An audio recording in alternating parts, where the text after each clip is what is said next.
as the war between Russia and Ukraine approaches the 4th anniversary. የሩሲያው ፕሬዝዳንት ቭላዲሚር ፑቲን የኒውክሌር ጦር መሳሪያ ማስፋፋት አስፈላጊ ነው ሲሉ ተናገሩ። Pride in the army and navy of the state. የዩክሬኑ ፕሬዝዳንት ቮሎዲሚር ዜሌንስኪ ፑቲን ሶስተኛውን የዓለም ጦርነት ጀምረውታል ሲሉም አስታወቁ። I believe that Putin has already started it. The question is how much territory he will be able to seize and how to stop him. ዜሌንስኪም ከቢቢሲ ጋር በነበራቸው ቆይታ ሞስኮ ግዛት የመጠቅለል ፍላጎቷ ከፍላጎት እንደማይዘልም አስረግጠዋል። ዜሌንስኪ በቆይታቸው በፈረንጆቹ 2022 ፑቲን ወደ ዩክሬን ግዛት ከገቡ በኋላ ሶስተኛው የዓለም ጦርነት እንደተጀመረ ነው እየተናገሩት። አሁን ላይ ሶስተኛው የዓለም ጦርነት ውስጥ ነን አይነት ገለጻም አንጸባርቀዋል። ትራምፕ ግን ዳግም ወደ ስልጣን ከመጡ በኋላ ሶስተኛው የዓለም ጦርነት ከመቀስቀሱ በፊት ታድጌዋለሁ ማለታቸው አይዘነጋም። ከዜሌንስኪ አንጻር ማለትም ፑቲን ሶስተኛውን የዓለም ጦርነት ከቀሰቀሱት ትራምፕ የሌላ ሀገር ሉዓላዊነትን በመጣስ ማድሮን መውሰዳቸው ብሎም ግሪንላንድን፣ ካናዳንና ፓናማን ለመጠቅለል የሚያደርጉት አዝማሚያ ሶስተኛው የዓለም ጦርነት ጀማሪ ያስብላቸዋል ማለት ነው ሲሉ ተንታኞች የዜሌንስኪን ሐሳብ ይሞግቱታል። ዜሌንስኪም አራተኛ ዓመቱን ያስቆጠረው የሩሲያና ዩክሬን ጦርነት አስመልክቶ በሰጡት መግለጫ ፑቲን ጦርነቱን ጀምረውታል፣ ጥያቄው ምን ያህል መሬት ይዘዋልና እንዴት ጦርነቱን እናስቆማቸው የሚለው ነው ትልቁ ጉዳይ ሲሉ ተደምጠዋል። ሩሲያም የዓለምን ሕዝብ የአኗኗር ዘይቤ ለመቀየር ጫና እያደረገች ነው ካሉ በኋላም ከየትኛውም ግዛታችን ለቀን አንወጣም፣ ወታደሮቻችን ባሉበት ሁሉ መፋለማቸውን ይቀጥላሉ ያሉት ዜሌንስኪ ለድርድር ሲባል ግዛትን አሳልፈው የመስጠት ፍላጎት እንደሌላቸው ተናግረዋል። ከ2014 ጀምሮ የዶኔስክን ግዛት 20 በመቶ ለመያዝ ሞስኮ ያደረገችው እንቅስቃሴ አልተሳካም።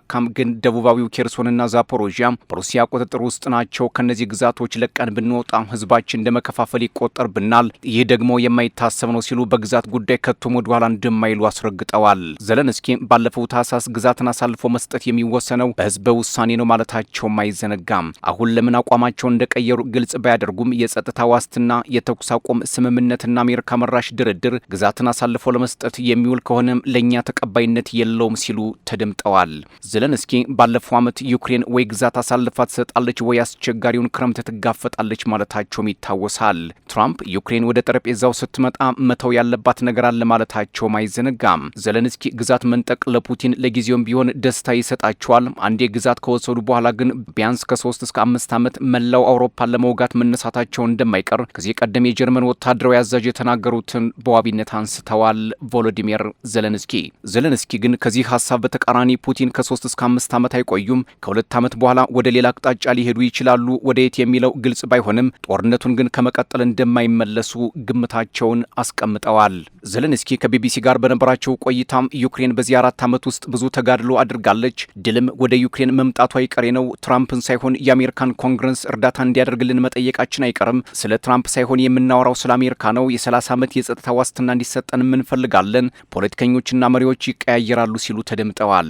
በጸጥታ ዋስትና ጉዳይ ትራምፕን ያምኗቸዋል ወይ ተብለው የተጠየቁት ዜሌንስኪ በኮንግረስ ድምጽ የሚሰጥበት እንጂ በፕሬዝዳንቶች የሚወሰን አይደለም፣ ምክንያቱም መሪዎች ያልፋሉ፣ ተቋም ግን ይኖራል ሲሉ ቀጥተኛ ያልሆነ መልስ ሰጥተዋል። የሩሲያና ዩክሬን ጦርነትን ለመፍታት 24 ሰዓት ብቻ በቂ ነው ሲሉ መሐላ ገብተው የነበሩት ትራምፕ ተደራዳሪ ወገኖችን ቢሰይሙም ኪየቭ የዶንባስን ግዛት መስጠት እንዳለባት ቢናገሩም ድርድሩም እስካሁን አልተሳካም፣ ጦርነቱም አልቆመም። ኪየቭም ግዛቴን አሳልፌ አልሰጥም እያለች ጦርነቱ 4 ዓመት ሞልቶታል። እስካሁን ድረስ በዋሽንግተን የተገቡ ቃል ኪዳኖች አልተሳኩም። ዜሌንስኪ የአውሮፓ አጋሮች የሚፈልጉትን እርዳታ አልሰጡንም ቢሉም ኔቶ ግን ወደ ዩክሬን የጦር መሳሪያ ለመላክ እቅድ እንዳለው አስታውቋል። ፑቲንም ኔቶን ማስጠንቀቃቸው ህብረቱን ለመከፋፈል እቅድ እንዳላቸው መናገራቸው በክሬምሊንና ብራሰልስ መካከል ያለውን ውጥረት አጠናክሮታል።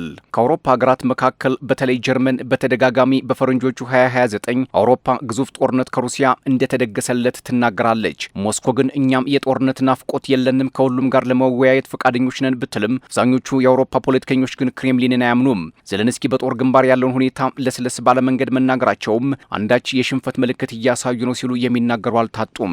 በዚህ ጦርነት የዩክሬንን ነጻነት የምናስከብርበት ነው ያሉት ዜሌንስኪ የተወሰዱ ግዛቶችንም እናስመልሳለን፣ ደግሞም እናደርገዋለን፣ የጊዜ ጉዳይ ነው እንጂ ይህን ለማድረግ ብዙ ነፍሳትን ልንገብር እንችላለን፣ የመጨረሻው ድል ግን የኛ ነው ብለዋል። ዜሌንስኪ ግዛትን አሳልፎ በመስጠትና ባለመስጠት ጉዳይ ከዚህ ቀደም ከኤፍፒ ጋር ባደረጉት ቆይታ ለማንም አሳልፈን አንሰጥም ሲሉ መናገራቸው ተዘግቧል።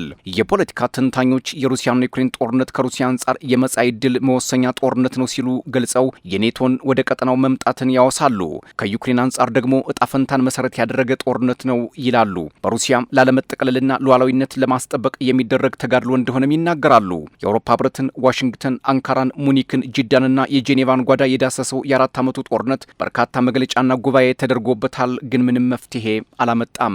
ከሁለተኛው የዓለም ጦርነት ወዲህ በአውሮፓ ግዙፍ እንደሆነ የሚነገርለት ጦርነት በዚህ 4 ዓመት ውስጥ በሁለቱም ወገን 2 ሚሊዮን ወታደራዊ ኪሳራዎች መድረሳቸውን መረጃዎች ያሳያሉ። የበርካታ መሰረተ ልማቶች ውድመት፣ ኤሌክትሪክ መቋረጥ፣ በሚሊዮን የሚቆጠሩ ህዝብ ፍልሰት፣ የሀገራዊ ምርት መዳከም በሀገራቱ መካከልም ተስተውሏል። ከዩክሬን የሚወጡ መረጃዎች እንደሚያመላክቱት 418,000 የሩሲያ ወታደሮች ህይወታቸው ሲያልፍ ጦርነቱ ከተጀመረ እስካሁን ድረስ 1.25 ሚሊዮን ወታደራዊ ኪሳራዎች ሩሲያ ደርሶባታል ሲሉ ማመላከታቸውን አልጀዚራ አስነብቧል። እንደ ዓለም አቀፉ ሴንተር ኦፍ ስትራቴጂክ መረጃ ባለፈው ወር ብቻም ሩሲያ 1.2 ሚሊዮን ወታደራዊ ኪሳራ ሲገጥማት 325,000 ወታደሮች ህይወታቸው አልፏል። ይህ አሃዝ ከ2022 እስከ 2025 ድረስ ያለውን ነው። ዩክሬን ግን በጥር ወር ብቻም ሩሲያም 31680 ወታደራዊ ኪሳራ ደርሶባታል ትላለች። ዓለም አቀፉ ሴንተር ኦፍ ስትራቴጂ ተቋምም ከሁለተኛው የዓለም ጦርነት ጋር ሲነጻጸር እጅግ ከባድ ነውም ብሎታል። ዘለንስኪ ግን ከዚህ ወር ቀደም ብሎ በ4 ዓመቱ ጦርነት 55,000 ወታደሮቻቸው ህይወታቸው እንዳለፈ መናገራቸው ይታወሳል። እንደ ሴንተር ኦፍ ስትራቴጂ ጥናት ግን ዩክሬን በዚህ ጦርነት 600,000 ወታደራዊ ኪሳራ ሲገጥማትና 140,000 ወታደሮቿም ህይወታቸው እንዳለፈ መረጃውን አጋርቷል። የተቋሙን መረጃ አስመልክቶ ኪየቭና ሞስኮ እስካሁን ድረስ የሰጡት ማስተባበያ ግን የለም። በተባበሩት መንግስታት ድርጅት ሰብአዊ መብት ተቆጣጣሪ በዩክሬን የተሰኘ ተቋም በበኩሉ በ4 ዓመቱ ጦርነት 15168 የዩክሬን ንጹሃን ህይወታቸው ሲያልፍ 41534 የሚሆኑት ደግሞ መቁሰላቸውን አመላክቷል። ኪየቭ ግን በዚህ መረጃ ላይ ዝምታን መርጣለች። ሩሲያም የምዕራባውያን ጣልቃ ገብነት እስካለ ድረስ ጦርነቱ እንደማይቆም በተደጋጋሚ መናገሯም የሚታወስ ነው። ይህ ጣልቃ ገብነት እስካለ ድረስ ዘመናዊ መሳሪያዎችን ከመታጠቅ እንደማትመለስ ማስታውቃለች።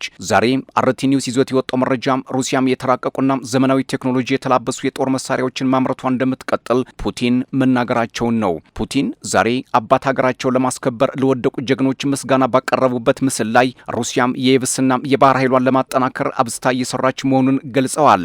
ራስን ለመከላከልና የዓለምን የኃይል ሚዛን ለማስጠበቅ ዘመናዊ የጦር መሳሪያዎችን መታጠቅ የግድ ነው ሲሉ መናገራቸው አንዳች ግዙፍ ጦርነት ሊመጣ በደጅ መቆሙን ያመላክታል ሲሉ ተንታኞች ይናገራሉ።